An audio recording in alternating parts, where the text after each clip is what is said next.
welcome to Meet the Author from Author Event Network. My name is Guy Morris, and we're here today to talk to one of our authors, Ron Schulz. Hello, Ron. How you doing? Hi, Guy. Yeah, thanks for having me on here. Pleasure to have you. Okay. Ron, let's start by telling the audience what inspired you to start writing and what genre do you write in? Well, I've always been interested in history, and we're all part of it, by the way. You know, people think it's only kings and battles and whatever, dates. But our lives, you know, we're actually living parts of history. And so people's history has always kind of fascinated me. And by the way, memoir is a perfect way to do that. You know, we just tell what we have done. And I've had a fairly interesting life. I hitchhiked around the world. I've been in various jails.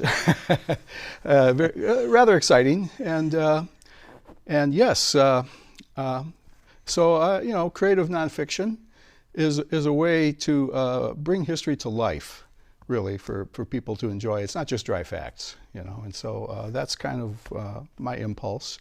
And because I've also studied my family history, and nobody wrote anything. And it's a shame, because they are just a collection of dates and possibly a photograph or something. But there's no more information about these long passed on individuals. So we have to fill it in, you know. And so therefore, yeah, I have a series of books. Unfortunately, this is the only one that's available right now. And really, starting from the mid-'60s, when I ran away from home at 15 in 1967, extending through getting involved in the New Left and counterculture movements of the 60s, free love and life on the run and all these sort of things. On the road, very much on the road. I wandered this country and lived in communes and various situations, from the Arizona deserts to the slums of New York. So it's a taste of Americana of that time, you know. And so therefore, I think most people should know something of what this country is all about, what those before them have done. And I'm already an old man, so this is ancient history now. That's right. Well, what do you consider the key themes that your readers will pull out of your books?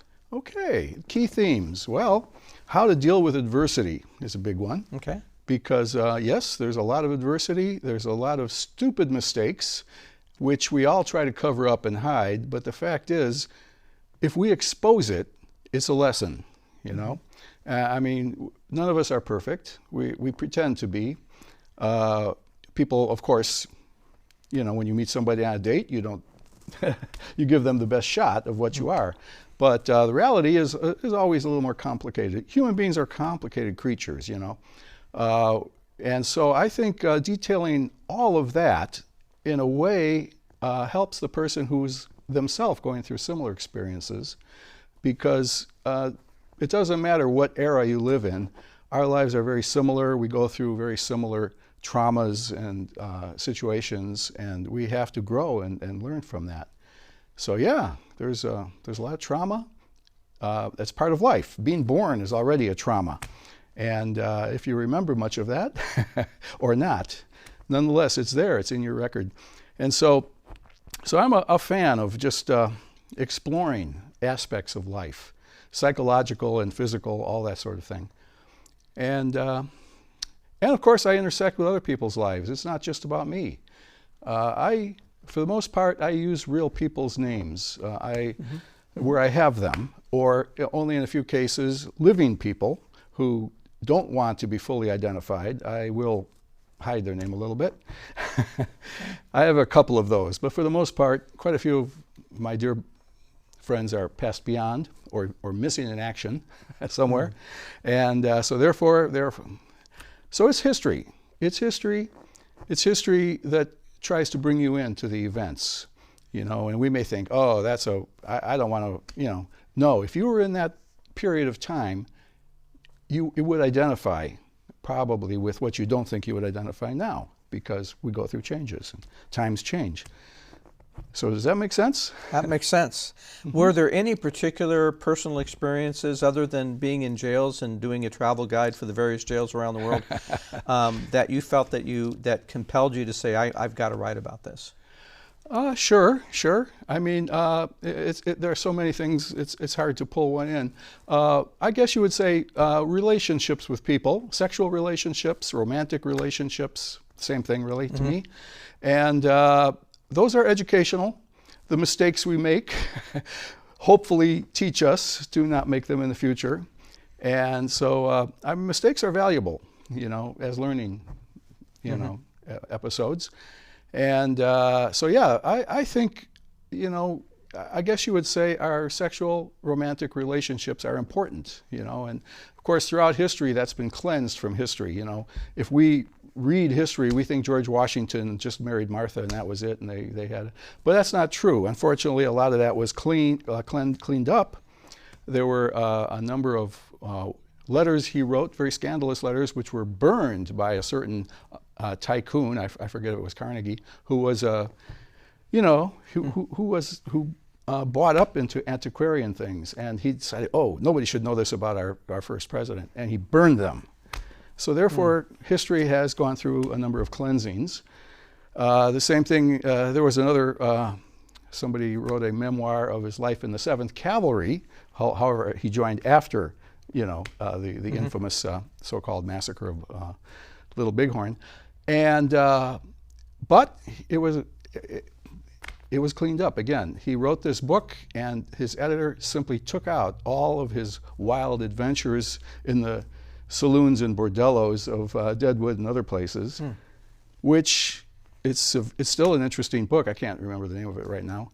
But to be honest with you, I would have loved to see what was taken out of there, and so on. Throughout history, we see this. We see people cleaning it up, which I guess you'd say it's censoring.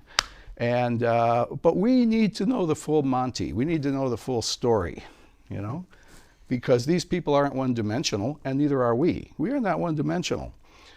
We present ourselves as such sometimes, but the fact is behind the scenes, we're more. We're complex. And that's what interests me, the complexity of people and the complexity of life. And yeah, I've done some things that I can't say I'm totally proud of. I haven't, I will confess that I haven't been terrible or tried not to be, but nonetheless, we need to examine people as they are, So your books are unedited, unfiltered? Yes. Okay.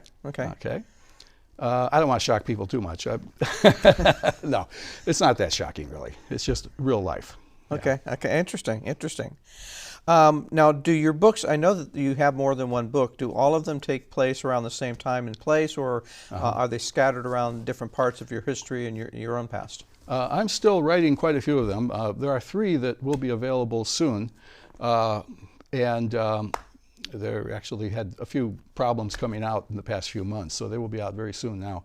The titles, one of them is Home at the Edge, which basically talk about jail. Yeah, it starts out in Cook County Jail, Chicago. Okay. And actually it's a sequel to this one, Chicago Rage. And it was the Weatherman Riot of 1969.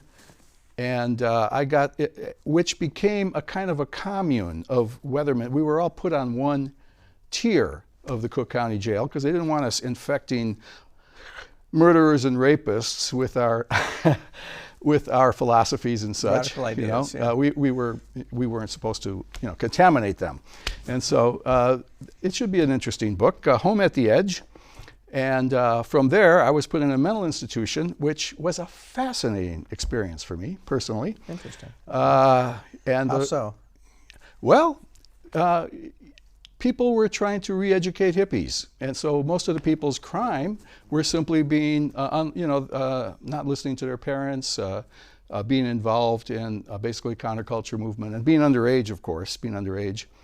And in my case, I think my parents didn't know what to do with me. And so really it was, again, a sort of an interesting countercultural experience being in this mental hospital, this particular one.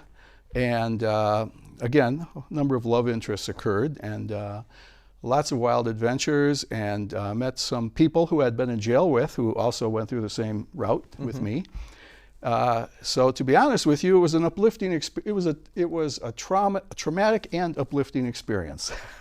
Interesting. Yeah. I never would have thought that. And then, of course, unfortunately, a lot of suicides occurred.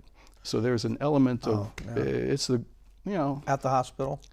Yes, attempted suicides that I was aware of. And then after I left, a girl I was quite involved with, and it's a long story, but coming back, trying to get back in touch with her, and discovered, unfortunately, she'd committed suicide just weeks before.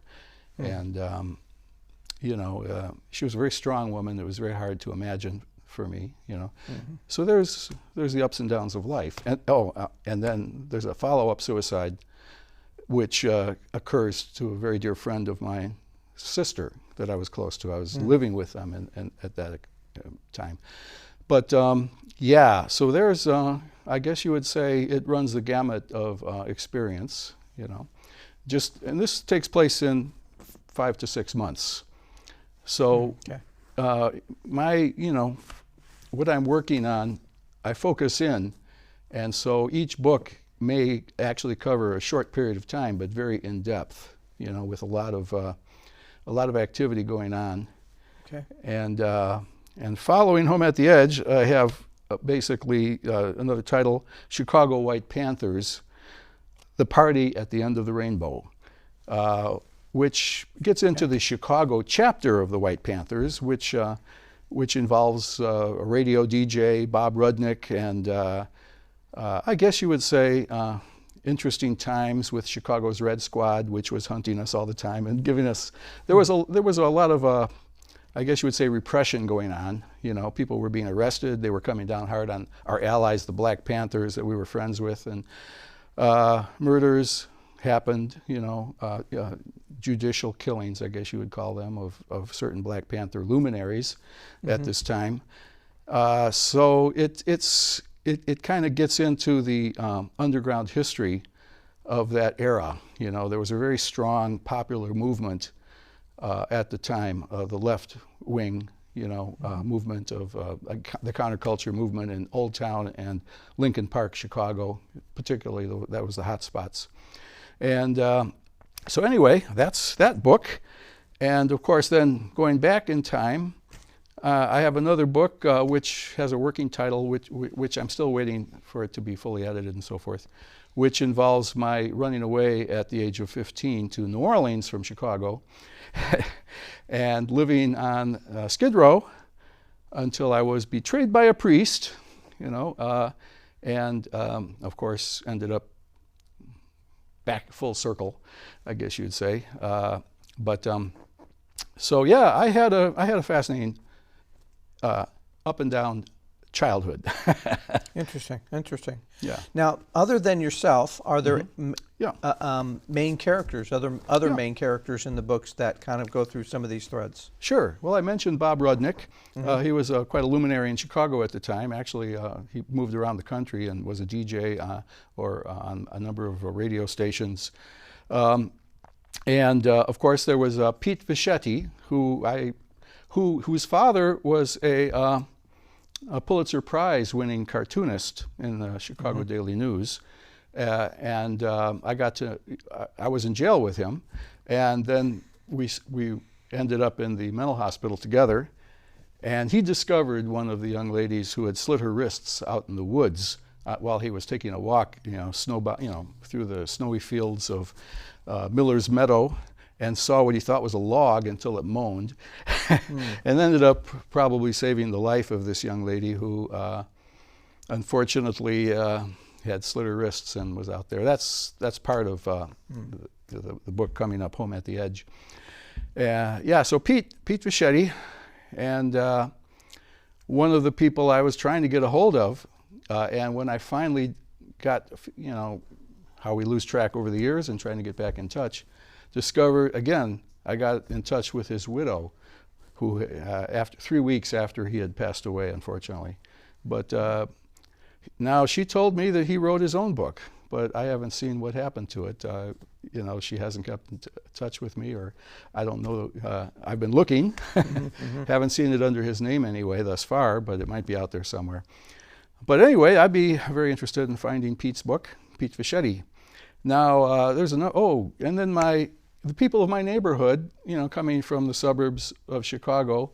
Chicago has a very interesting, complicated history of crime, and we all get swept up in it. So my people in my neighborhood pulled me into a number of hijinks, which you would call, I guess.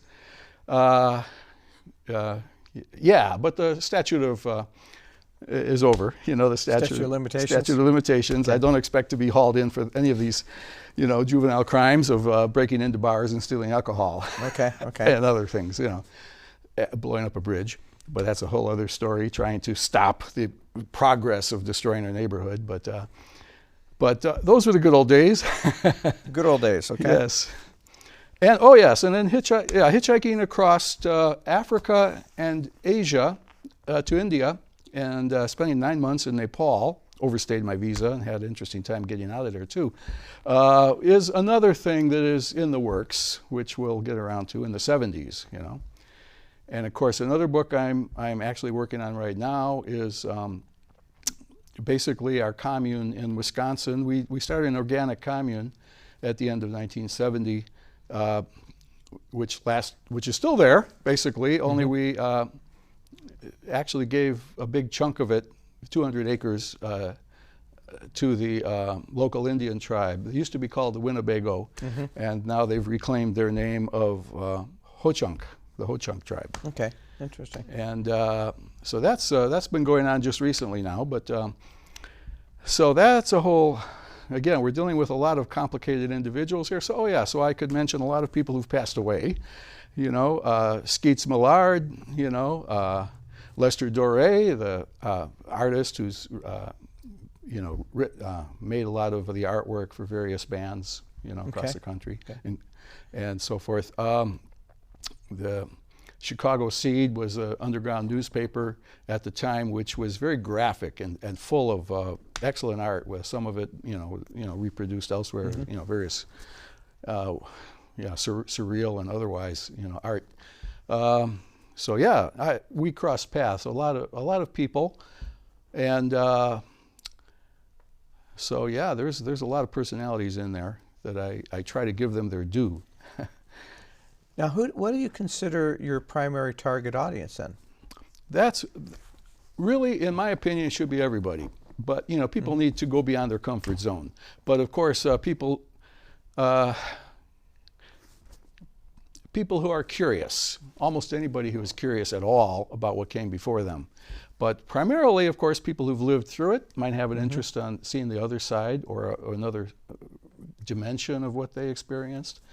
But younger people need to know a little something, and they need to compare their own lives with other people's lives. When I was a kid, I read voraciously. I got straight F's in school, but my education was entirely extracurricular or non. I read all. I read all sides of history. I was always curious, like I say, not just what they present to you, which is an ironed out, simplified version of reality. I was always interested in going behind and under the side of history, underside of history, and especially the kind of getting into the scandals, which are honest, which are the more honest aspect of life. We say, oh, that was a horrible scandal. Well, yeah, sure. That's what actually makes it interesting. Now, are there elements of history that interest you most, that influence your books more? Actually, I sometimes I think, I'm more interested in this aspect or that. I was seriously interested in World War II, but then I really discovered that, hey, the Napoleonic era was, there's, I've learned to be able to open up to various parts of history. And I'm planning also on doing some, like I say, family history, trying to trace out some of the people. I've already tracked it out as much as I can, as much as the record has, but to put some flavor in there, that's a whole other interesting thing, which I'm kind of working on together with some people in Germany and elsewhere, who are kind of pushing me that way, said, oh yeah, you should really, but one thing at a time. Right. But people fascinate me. When I travel, it's not just seeing the monuments. I mean, those are great. The Eiffel Tower is wonderful. The cathedral, what do you call it, that was burned down right after I left the last time I was in France. In fact, I didn't even go inside because I said, "Oh, I'll let my daughter. I've already seen it," kind of a thing. Then we left, and it boom burned down. So, yeah. But they're reconstructing it again. Monuments are great, but I mostly love interacting with people. Okay, and that's why my preferred mode of travel is backcountry. So I've done a lot of hitchhiking through Europe, Asia, and Africa, South a little bit. Nowadays, I'm not permitted to travel in that fashion as much as I'd like, but I may swing some of that. We'll see. Okay. I'm not gone yet. I'm still here. Do you still think it's safe to travel in that mode as it was back maybe 40 years ago? Life has never been really safe ever. But I hitchhiked across the West Bank of Israel at the time when I was advised not to. It's possible that it's more dangerous now. I mean, it all depends. We're dealing with people who are complicated, my life was threatened at the time. I was threatened by Europeans who found out, it's a political thing sometimes. And I'm trying to be open-minded and trying to explore all sides of life and people. But even those you might think are on your side can suddenly turn against you sometimes. I mean, 'cause that's how complex human beings are. But so I try to be a little cautious, but at the same time, you have to take risks in order to really experience life or to uncover things, and that helps humanity as a whole. I think we all need to communicate more. Now, do you have a process that you follow? You mentioned that you have 2 or 3 different books, different time frames, different locations. Do you have a process that you follow in your writing style? Well, I do have to, because my memory is not perfect. I do like to do as much research as I can to help jog my memory, and that includes talking with people who were there with me, if they're still around. Trying to get in touch with people, and I've been successful at that. I got in touch with some people that, through modern internet connections. I found an ex-girlfriend who actually filled me in on the details of another girlfriend's suicide. Back in the day, and gave me a different perspective on her and other people that she knew better than I did, and that helps. In other words, I do what research I can, including some documentation if it's there. A lot of documentation. My court cases, because for whatever reason, a lot of them are already trashed. So I'm sorry, but I can't look into the Cook County jail records as I would have loved to. Okay. But I have the dates and so on, and the court cases and so forth. A lot of that has been trashed, which comes into modern times because I travel. I tried to get global. There's a thing where you don't have to go take the long line through immigration. When you come back to the States, global positioning, global something, global entry. There we go. And unfortunately, 1969 got in the way. They won't give me global because what they have is a very incomplete. Basically, it's just a note that I have a court issue from 1969 when most of these people are not alive, and so I have to go back and see that those things have been cleared or fixed. But I can't because they've been trashed. And so I'm on this kind of another. So my wife goes through global entry, and I take the long way around, and we'll meet on the other side because Got it. 1969 got in the way there. Well, now we're going to wrap up here. So Sure. where can people find your books? Where would you advise people to go to learn more about Ron, learn more about your books? Well, yeah, of course, Amazon. Right now, Amazon is pretty much the main thing. I'm also on Goodreads, okay, the Goodreads website. Actually, they gave me two because my first book had my middle name Jay in there, and the other one left the J out, and so I had to have two entries for that. They wouldn't accept that that's the same person. But anyway, Amazon. Go to Amazon on my author page there, and it's basically Ronald Schulz. You know, type in Ronald. Well, there's other Ronald Schulzes, I believe, but Chicago Rage, Ronald Schulz, and it'll give you what's available. There are 2 books on there now, and 3 more that should be coming up here very, very, very, very fast. Let's hope. Excellent, excellent. Yeah. Well, thank you, Ron, and thank you for the BCAT Studios for allowing us in here today. We love coming in into the Bremerton Studios for BCAT, and this has been Meet the Author. Thank you very much, and we'll see you next time.